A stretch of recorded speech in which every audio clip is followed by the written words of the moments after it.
Hello everyone, Ankur this side. So आज हमारा है कॉन्सेप्ट नंबर 12, जिसमें हम लोग पढ़ रहे हैं डिस्चार्ज ऑफ कॉन्ट्रैक्ट, यानी कि एक कॉन्ट्रैक्ट कितने तरीके से डिस्चार्ज हो सकता है। उसमें सबसे पहला आता है डिस्चार्ज बाय परफॉर्मेंस। अपन ने पढ़ा था ना परफॉर्मेंस ऑफ कॉन्ट्रैक्ट के पहले कॉन्सेप्ट में कि परफॉर्मेंस दो तरीके से दी जाती है, एक एक्चुअल और दूसरा अटेम्प्टेड। ठीक है। तो अगर हमने एक्चुअल परफॉर्मेंस दे दिया या अटेम्प्टेड परफॉर्मेंस ही दिया, तो उस वजह से कॉन्ट्रैक्ट जो होता है अपना वो क्या हो जाता है, डिस्चार्ज हो जाता है। उस वजह से कॉन्ट्रैक्ट अपना क्या हो जाता है, डिस्चार्ज। तो सबसे पहला केस क्या है, डिस्चार्ज बाय परफॉर्मेंस। अगर बोथ ऑफ द पार्टीज ने अपना अपना प्रॉमिस परफॉर्म कर दिया तो कॉन्ट्रैक्ट डिस्चार्ज हो जाएगा। और वो परफॉर्मेंस प्रॉमिस को परफॉर्म करने का दो तरीका, पहला एक्चुअल परफॉर्मेंस और दूसरा attempted performance. Right. Okay. Now next one is discharge by mutual agreement. Discharge by mutual agreement यानी कि जहां पे कॉन्ट्रैक्ट के बोथ पार्टी ने, यानी उस कॉन्ट्रैक्ट में जो लोग इन्वॉल्व थे उन दोनों ने मिलकर म्यूचुअली डिसाइड करके कॉन्ट्रैक्ट को डिस्चार्ज कर दिया। तो म्यूचुअल एग्रीमेंट से कॉन्ट्रैक्ट किस तरीके से डिस्चार्ज होता है, ऑल्टरेशन। मान लो कि एग्जिस्टिंग कॉन्ट्रैक्ट के टर्म्स में कुछ ऑल्टरेशन किया गया, जिसकी वजह से वो एग्जिस्टिंग कॉन्ट्रैक्ट क्या हो जाएगा, डिस्चार्ज हो जाएगा। नोवेशन, ओल्ड कॉन्ट्रैक्ट की जगह न्यू कॉन्ट्रैक्ट सब्स्टिट्यूट किया गया तो ओल्ड कॉन्ट्रैक्ट डिस्चार्ज हो जाएगा। रसाइंड करना या रेमिट करना, ये सब भी क्या है, म्यूचुअल एग्रीमेंट से कॉन्ट्रैक्ट को डिस्चार्ज करने का तरीका है। क्लियर है। तो ये दूसरा पॉइंट हुआ, discharge by mutual agreement. Third one is discharge by impossibility of performance. Discharge by impossibility of performance, that means कि प्रॉमिस को परफॉर्म करना ही इम्पॉसिबल है, प्रॉमिस को परफॉर्म करना ही इम्पॉसिबल है। मतलब ये कि अगर बोला जाता है कि द इम्पॉसिबिलिटी में exist from the very start. अगर इम्पॉसिबिलिटी कॉन्ट्रैक्ट शुरू होने यानी कि एग्रीमेंट के टाइम में ही आपको दिख रहा था कि यहां पे इम्पॉसिबल है परफॉर्मेंस देना, ठीक है, तो वैसे इम्पॉसिबिलिटी को बोलते हैं वर्ड एब इनिशियो, यानी कि जिसको स्टार्ट फ्रॉम द बिगिनिंग से ही परफॉर्म नहीं किया जा सके, उसको बोलते हैं क्या, वर्ड एब इनिशियो, जिसको बिगिनिंग से ही परफॉर्म नहीं किया जा सकता है। बट इम्पॉसिबिलिटी जो है वो कुछ कुछ तरीकों से क्या करती है, एग्जिस्ट करती है, जिसमें सबसे पहला है change in law, enforcing change in law. अगर लॉज में चेंजेस हो गए, तो अगर आपने लॉ में चेंज होने के पहले कोई कॉन्ट्रैक्ट किया था, आपको पता नहीं था, आपने कॉन्ट्रैक्ट कर लिया, बट बाद में आपने जिस चीज के लिए कॉन्ट्रैक्ट किया उस चीज के लिए लॉ में मना हो गया, तो क्या होगा, इम्पॉसिबल हो जाएगा प्रॉमिस को परफॉर्म करना। दूसरा, डिस्ट्रक्शन ऑफ सब्जेक्ट मैटर। अरे भैया, जिस सब्जेक्ट के लिए हमने कॉन्ट्रैक्ट किया था वही नहीं रहा। जैसे हुआ क्या, दिल्ली में ट्विन टावर वाला केस आपको याद है, कुछ दिन पहले हुआ था। मान लेते हैं कि सुप्रीम कोर्ट में वो जजमेंट नहीं गया, ठीक है, सुप्रीम कोर्ट में वो जजमेंट गया ही नहीं, तो अब होता क्या, या फिर हटाओ वो ट्विन टावर वाला केस हटाओ, से फॉर एग्जांपल मान लो कि मैं अपना ये ईयरबड बेचना चाहता हूं, बट ये ईयरबड मेरे से गुम हो जाए या बट या फिर ये ईयरबड खराब हो जाए, ठीक है, तो क्या सब्जेक्ट मैटर अब रहा मेरे पास? नहीं। क्यों? क्योंकि ये डिस्ट्रक्ट हो गया। अब ये बेचा नहीं जा सकता। क्यों नहीं बेचा जा सकता? क्योंकि ये मेरे से गुम हो गया, मेरे पास है ही नहीं, या फिर ये खराब हो गया। तो अगर सब्जेक्ट मैटर का क्या हो जाए, डिस्ट्रक्शन हो जाए, तो भी इन दैट केस परफॉर्मेंस को परफॉर्म करना इम्पॉसिबल हो जाता है। फिर बोलता है नॉन एग्जिस्टेंस और non occurrence of particular state of thing. क्या बोल रहा है?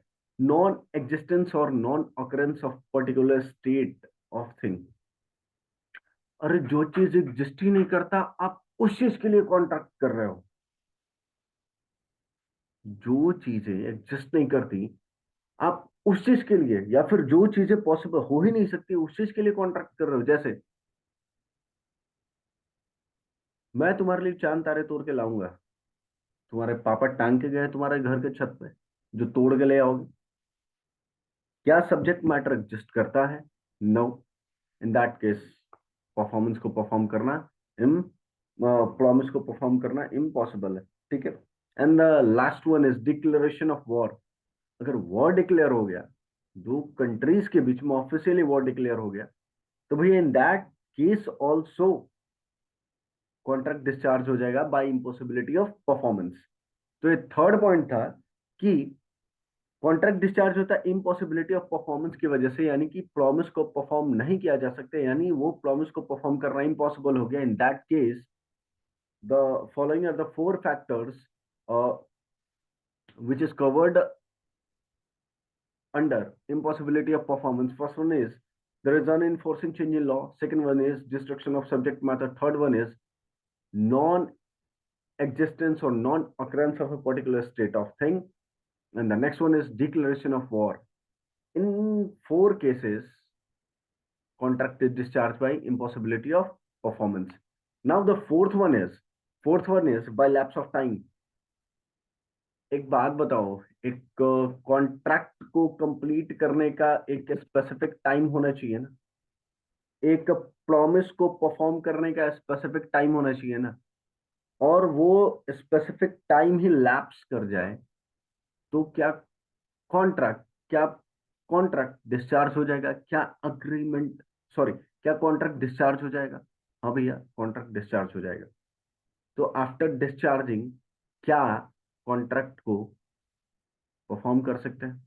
ये डिपेंड करता है सिचुएशन पे, ठीक है। Now next, declaration bye operation of law. Declaration bye operation of law, sorry, discharge by operation of law. Operation of law की वजह से कॉन्ट्रैक्ट डिस्चार्ज हो गया, जैसे death of the promiser, promiser मर गया, या प्रॉमिसर इंसॉल्वेंट हो गया, या प्रॉमिसर पागल हो गया। In that case contract discharge हो जाएगा, ठीक है। Now next one is discharge by breach of contract. अरे ब्रीच ऑफ कॉन्ट्रैक्ट के केस में भी, ब्रीच ऑफ कॉन्ट्रैक्ट के केस में भी कॉन्ट्रैक्ट डिस्चार्ज होता है। ब्रीच दो तरह का होता है, एक्चुअल ब्रीच और एंटिसिपेटरी ब्रीच। एक्चुअल ब्रीच होता है on the date of performance, आपने मना कर दिया मैं परफॉर्म नहीं करूंगा, ये तो एक्चुअल ब्रीच। और एंटिसिपेटरी क्या होता है, ये आप मेरे को कमेंट करके बताओ, एंटिसिपेटरी ब्रीच क्या होता है? क्लियर है?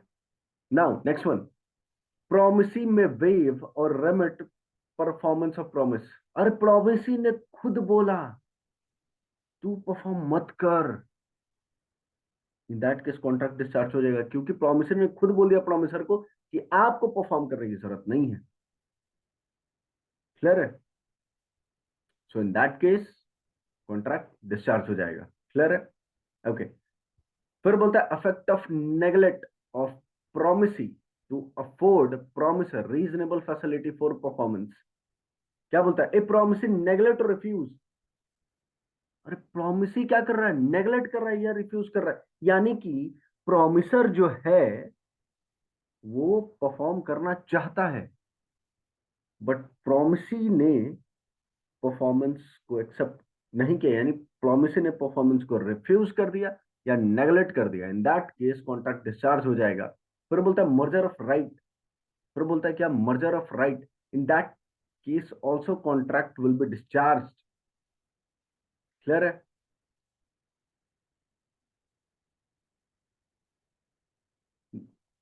So there is a nine cases in which contract is discharged.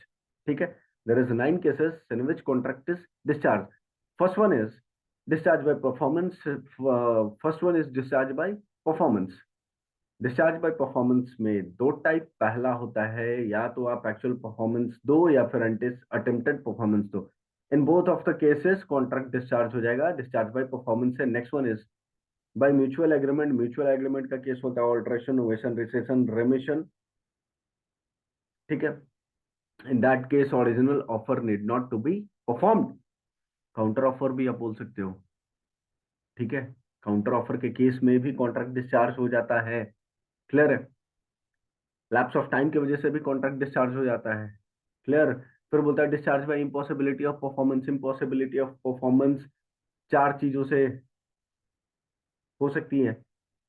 There is unforeseen change in law, there is a destruction of subject matter, there is non existence और non occurrence of a particular state of the thing, or there is a declaration of war. In that case, contract is discharged by impossibility of performance. Now, next one is declaration by lapse of time. ठीक है, अगर specified time period में contract को perform नहीं किया गया तो contract discharge हो जाएगा. क्लियर है. फिर बोलता है discharge bye operation of law. पांचवा पॉइंट है discharge bye operation of law. Operation of law में क्या आएगा? प्रोमिसर की डेथ हो जाए या फिर इंसॉल्वेंट हो जाए या फिर लूनाटिक हो जाए. Clear. In that case contract discharge होगा. फिर बोलता है ब्रीच ऑफ कॉन्ट्रैक्ट. या तो इधर it is actual breach of contract और it is anticipatory breach of contract. In both of the cases contract will be discharged by breach. Now, next one is promisee may waive or remit performance of promise. In that case, भैया promisee ने मना कर दिया, you need not to perform, then promiser को perform करने की जरूरत नहीं है, contract discharge हो जाएगा. Next one is जहां पे promisee ने neglect कर दिया या refuse कर दिया परफॉर्मेंस को एक्सेप्ट करने से.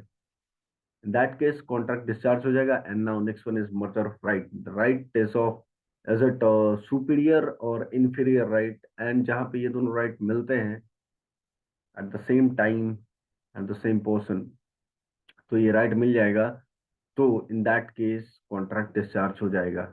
ठीक है, तो हम लोग ने पढ़ा डिस्चार्ज ऑफ कॉन्ट्रैक्ट. ठीक है, नेक्स्ट कॉन्सेप्ट में आगे कंटिन्यू करेंगे. तब तक के लिए चैनल को सब्सक्राइब कर लो, लाइक करो, शेयर करो, ताकि और भी लोग इससे क्या हो सके, और भी लोगों तक ये सारी चीजें पहुंच सके और वो इसका बेनिफिट ले सके. Okay, thank you so much. Tata, bye bye guys.